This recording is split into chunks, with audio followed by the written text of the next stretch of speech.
couldn't fit through the Panama Canal. Wow. So there was a ton of hoopla about the commissioning of the Midway. As a matter of fact, the sponsor was Barbara Cox of Cox, eventually Cox Communications, who was a Navy widow, a 22-year-old Navy widow. Her husband was an aviator who died in World War II. Wow. So she sponsored the ship. And it was a straight deck carrier like you saw in World War II. Very different looking from the Midway that it ended up being by the time the ship was decommissioned 47 years later. Because at the end of World War II, we didn't have jets. And then we got jets. So they had to change the flight deck twice after that until they got to this final version of the flight deck that you see here today. Interesting, okay. Midway served in Vietnam. Midway was getting a flight deck change during Korea, so it didn't serve during Korea. Served during Vietnam. As a matter of fact, shot down the last MiGs of the Vietnam War.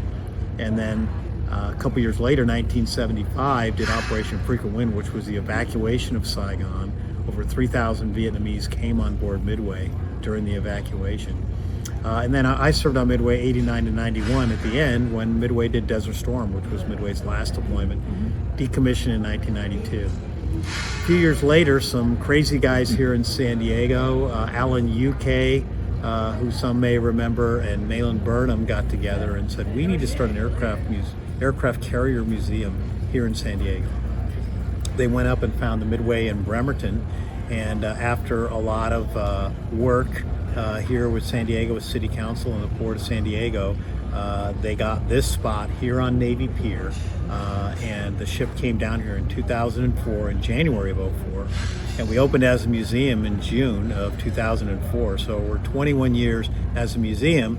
The ship this year is 80 years old. Wow, that's amazing. That's it in a nutshell.